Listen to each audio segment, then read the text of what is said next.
పక్షోత్సవాలకు అధ్యక్షత వహిస్తున్నటువంటి ఆర్కేఎస్ఎల్ group of president అయినటువంటి కుర్మ రాజేందర్ గారికి, అలాగే విశిష్ట అతిథిగా చేసినటువంటి విజయం ఎన్ సత్యనారాయణ గారు గౌరవనీయ పెద్దలు వారికి, అలాగే ఈ యొక్క తనిఖీ బృందానికి కన్వీనర్గా వ్యవహరిస్తున్నటువంటి వి శ్రీనాథ్ ఏజేఎం గారికి, అలాగే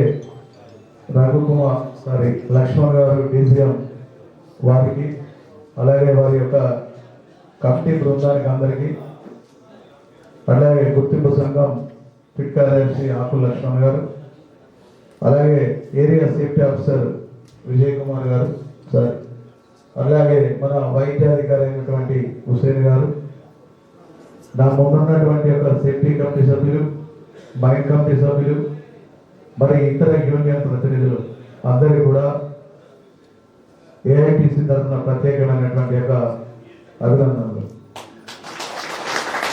కాంగ్రెస్ రక్షణ పక్షోత్సవాలకు నేను చాలా మైండ్లోకి వెళ్ళిన అన్ని మైండ్లో. అసలు ఆర్కే రిటైల్ గురించి ఏం చెప్పాలో ఏదైనా చెప్తామంటే ఏం లేదనిపిస్తా ఉన్నాను.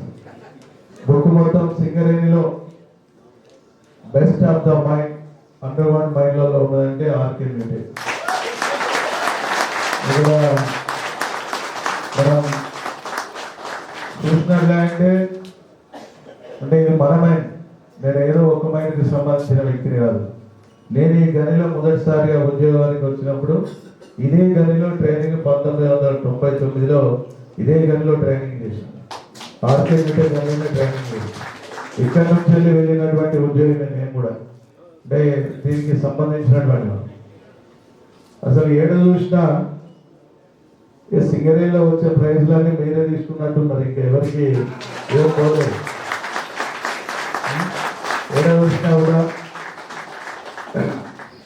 గత 4 సంవత్సరాల నుంచి ఉత్పత్తి సాధించడంలో కూడా ముందంజలో ఉన్నది మన ఆర్కే రిటైల్ కానీ ఉద్యోగి. 22 నుంచి వరుసగా ఇప్పటి వరకు మీరే సాధిస్తూ ఉన్నారు. మరి ఇక్కడ ఉద్యోగం చేసే ప్రతి ఉద్యోగి కూడా నిజంగా గర్వకారణం. ఆర్కే రిటైల్లో పనిచేయడం అంటే చాలా గర్వకారణం. 1999లో ఈ మైండ్లో నేను ట్రైనింగ్ చేసేటప్పుడు ఇక్కడ ఒకటి టన్నల్లో 2C అనేది ఉండే రెగ్యులర్గా దానికే మేము ఫిల్లింగ్కి వెళ్ళేవాళ్ళం. దామోదర అనేటువంటి ఒక సర్దార్ ఉండేది మాకు పైన సర్ఫేస్లో. మేము సర్ఫేస్ ట్రైనింగ్ చేసినప్పుడు ఒక లారీ ఉండేది, ఆ లారీని పట్టుకొని రోజు కట్అవుట్ బండలు తీసుకొచ్చాను. అంటే అవన్నీ గుర్తు. రెండవది ఏంటంటే ఈ గనికి సంబంధించి, ఈ గనికి వస్తున్నామంటేనే ఏదో పిక్నిక్ పోయినట్టు అనిపిస్తూ ఉంటాయి. ఇక్కడికి వచ్చిన తర్వాత ఈ వాతావరణం, ఇక్కడ ఉన్నటువంటి ఈ అట్మాస్ఫియర్, ఈ ప్రకృతి ఇదంతా చూస్తూ ఉంటే మనం ఒక మంచి పిక్నిక్ వచ్చినట్టు సుందరమైనటువంటి ఒక వాతావరణం ఇవన్నీ కనబడుతూ ఉంటుంది. ముందుగా మీ అందరికీ ఎందుకంటే డిసెంబర్ 23 నాడు బెస్ట్ మ్యాండేటింగ్ ఆపరేటింగ్ సిస్టంలో కూడా మీ గని మరొకసారి ప్రైజ్ అందుకోబోతున్నందుకు సింగరేణి కాలేజ్ యూనియన్ తరఫున ప్రత్యేకమైనటువంటి అభినందనలు చెప్తా ఉన్నాం. కొత్తగా వచ్చినటువంటి యువతకు ఈ కంపెనీలో చాలా వరకు ఆప్షనిజం ఉంది. అదేవిధంగా మన ఆర్కే రిటైల్లో కూడా ఆప్షనిజం ఉంది. మీరు ఆప్షనిజం చేయడం వల్ల మీ కుటుంబం ఆర్థిక ఇబ్బందుల పాలవుతుంది. నువ్వు ఉద్యోగానికి డిస్మిస్ కావాల్సినటువంటి ఒక పరిస్థితి ఏర్పడుతుంది. నువ్వు ఆప్షన్ కావడం వల్ల కంపెనీకి కూడా నష్టం జరుగుతుంది. కంపెనీ నష్టం పక్కన పెడదాం, నువ్వు కాకపోతే ఇంకా ఉద్యోగిని, పర్మనెంట్ ఉద్యోగిని, ఎవరినో కాంట్రాక్ట్ ఉద్యోగం అయితే నీ ప్లేస్లో తీసుకోలేవు, పర్మనెంట్ ఉద్యోగం ఉంటాడు. నువ్వు రాకపోవడం వల్ల ఏంటి, సమాజంలో నువ్వు గౌరవించబడవు.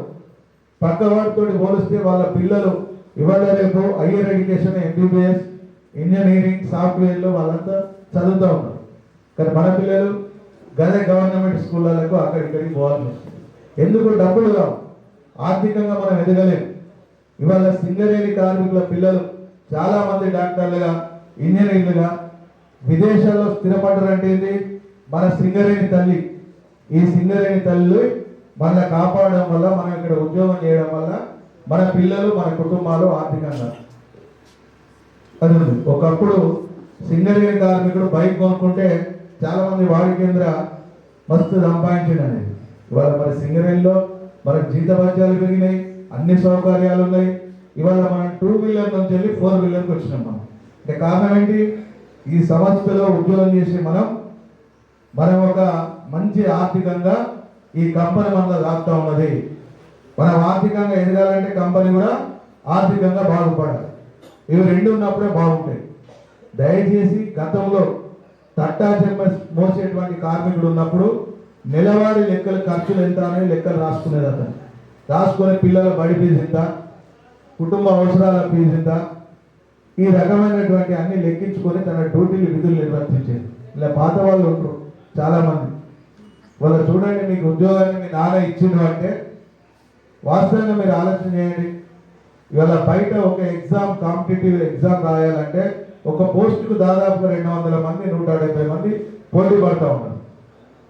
మరి అట్లానే కాకుండా మన తండ్రి అన్ఫిట్ అయ్యి మనకు ఒక బంగారం లాంటి, నీకు నిజంగా చెప్తున్న ఒక బంగారం లాంటి భవిష్యత్తును ఇక్కడ అందించింది మన తండ్రి. మన తండ్రి అందించినటువంటి ఇక్కడ బంగారం లాగా స్వీకరించేటువంటి మన తల్లి సింగరేణి తల్లి ఇక్కడ ఉన్నది. రోజు